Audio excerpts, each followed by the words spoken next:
నేను ఒక కూలిని రోజు పనికి వెళ్తే కానీ రోజు గొడవదు మాకు. మేము పనికి వెళ్ళాలి అంటే పక్కనే ఉన్న పట్టణానికి వెళ్ళాలి. అక్కడ మమ్మల్ని కూలికి తీసుకుని వెళ్తారు.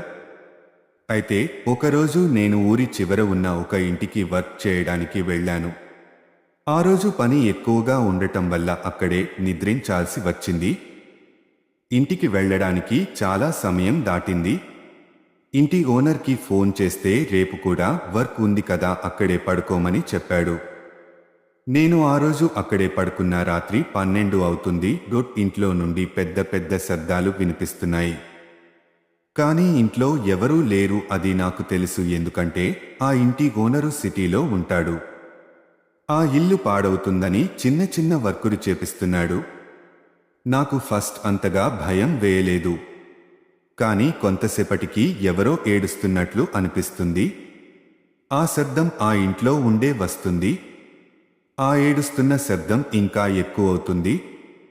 అది నా వైపే వస్తున్నట్లు అనిపించింది. అసలు ఎవరు ఏడుస్తున్నారా అని ఆ కిటికీలో నుండి ఇంట్లోకి చూశాను. నా గుండె ఆగినంత పని అయింది. ఎవరో ఒక స్త్రీ. ఆమె ఒక్కసారిగా ఏడవడం ఆపేసింది. ఎవరు నువ్వు, నా ఇంట్లో ఎందుకు వచ్చావు అని నన్ను కోపంతో అరిచింది. నాకు భయం వేసింది. అక్కడి నుండి పారిపోయాను. సరిగ్గా గేటు దగ్గరికి వెళ్ళగానే అక్కడ నుండి నేను కథలో లేకపోతున్నాను. నా కాళ్లను ఎవరో కట్టేసినట్లుగా అనిపిస్తుంది. ఎంత పరిగెడదాం అని ట్రై చేసినా నేను అక్కడి నుండి అడుగు కూడా కదిలించలేకపోతున్నాను. మళ్ళీ నేను ఆగి వెనక్కి తిరిగి మా ఇంటి దగ్గరికి మళ్ళీ వస్తున్నాను. ఇప్పుడు కదలటానికి నాకు ఏ ఇబ్బంది లేకుండా నానా అడుగులు ఆ ఇంటి వైపు కదిలాయి. భయంగానే మా ఇంటి దగ్గరకు వచ్చాను. మళ్ళీ వెళ్ళి కిటికీలో నుండి చూశాను. అక్కడ ఎవరూ లేరు. ఇందాకల కనిపించిన అమ్మాయి అక్కడ లేదు. నాకు భయం ఇంకా పెరిగింది. ఏం చేయాలో అర్థం కావడం లేదు. పారిపోవడానికి ట్రై చేస్తే గేటు దాటి వెళ్ళలేకపోతున్నాను. ఇక్కడి నుండి ఎలా తప్పించుకోవాలో నాకైతే ఏమీ అర్థం కాలేదు. సరిగ్గా అప్పుడే ఏం చేయాలో అర్థం కాక అక్కడే కూర్చున్నాను. కొంతసేపటికి నాకు బాగా దాహం వేసింది. మంచినీళ్లు లోపల ఉన్నాయి. వెళ్ళడానికి ధైర్యం సరిపోవటలేదు. నాకు గొంతు ఆరిపోయినట్లుగా ఉంది. సరే అని కొంచెం ధైర్యం చేసుకుని నిదానంగా లోపలికి వెళ్తున్నాను. లోపలికి వెళ్ళి వాటర్ బాటిల్లో వాటర్ను తీసుకుని బయటికి నిదానంగా వస్తున్నాను. సరిగ్గా అప్పుడే ఒక్కసారిగా తలుపుల మూతపడ్డాయి. నా గుండె ఆగినంత పని అయిపోయింది. నేను వెళ్ళి తలుపులు లాగుతున్నాను. అయినా సరే ఆ తలుపులు రావడం లేదు. భయంతో నా కాళ్ళు చేతులు వణుకుతున్నాయి. సరిగ్గా అప్పుడే మళ్ళీ ఒక స్త్రీ ఏడుస్తున్న గొంతు వినిపిస్తోంది. అది ఈసారి మేడ పైనుండి వస్తుంది.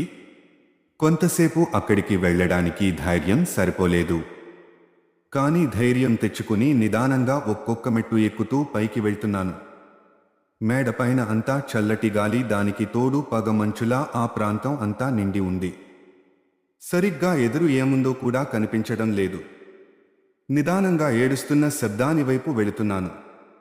ఒకసారిగా ఏదో మీద పడినట్లు అనిపించింది. నా గుండె ఒక్కసారిగా వేగం పెరిగింది. అది ఏంటో అర్థం కాలేదు. అది చూస్తే ఒక నల్ల పిల్లి. కొంత ధైర్యం తెచ్చుకొని మళ్ళీ నిదానంగా నడుస్తూ ముందుకు వెళుతున్నాను. అలా 2 అడుగులు వేయగానే నాకు ఒక 4 అడుగుల దూరంలో ఒక స్త్రీ ఏడుస్తూ కూర్చొని ఉంది. ఆమె వయసు సరిగ్గా 30 ఏళ్లు ఉండవచ్చు. నేను నిదానంగా ఎవరమ్మా నువ్వు, ఎందుకు ఏడుస్తున్నావని అడిగాను. ఆమె దానికి సమాధానం ఇవ్వలేదు. నేను మళ్ళీ అడిగాను, ఎవరమ్మా నువ్వు, ఇక్కడ ఎందుకు ఉన్నావు అని అడిగాను. ఆమె దానికి సమాధానం ఇస్తూ, ఇది నా ఇల్లు, నువ్వు ఇక్కడ ఎందుకు వచ్చావు అని అడిగింది. దానికి నేను ఏంటి పని చేయడానికి నేను వచ్చాను, ఇల్లు అయినా మీది కాదండి, ఇది ప్రకాష్ రావు గారి ఇల్లు కదా అని అన్నాను. ఆమె దానికి సమాధానం ఇవ్వలేదు. నేను మళ్ళీ అడిగాను, ఎవరమ్మా నువ్వు, ఇక్కడ ఎందుకు ఉన్నావు అని అడిగాను. ఆమె దానికి సమాధానం ఇస్తూ, ఇది నా ఇల్లు, నువ్వు ఇక్కడ ఎందుకు వచ్చావు అని అడిగింది. దానికి నేను ఏంటి పని చేయడానికి నేను వచ్చాను, ఇల్లు అయినా మీది కాదండి, ఇది ప్రకాష్ రావు గారి ఇల్లు కదా అని అన్నాను. కాదు, ఇది నా ఇల్లు అని ఆమె ఒక్కసారిగా నా మీదకు దూకింది. నేను ఎగిరి కొంత దూరం పడ్డాను. లెగిచి చూస్తే నా ముందు ఎవరూ లేరు.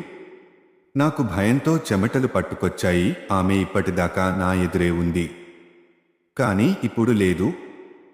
ఏం చేయాలో తోచిన పరిస్థితి, అనవసరంగా ఎక్కడ ఉన్నానే అన్న ఫీలింగ్లోనే ఉన్నాను. ఎలాగైనా ఇక్కడి నుండి తప్పించుకోవాలని వెనక్కి తిరిగాను.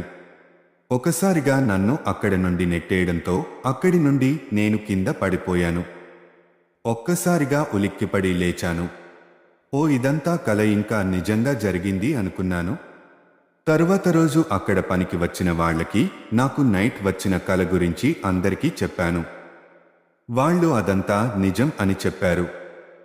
ఇంతకుముందు ఇక్కడ అలాగే చనిపోయారని చెప్పారు. నువ్వు చూసిందంతా ఒకరికి జరిగింది. ఇక్కడ వాళ్ళు చెప్పింది విని నాకు నోట మాట రాలేదు.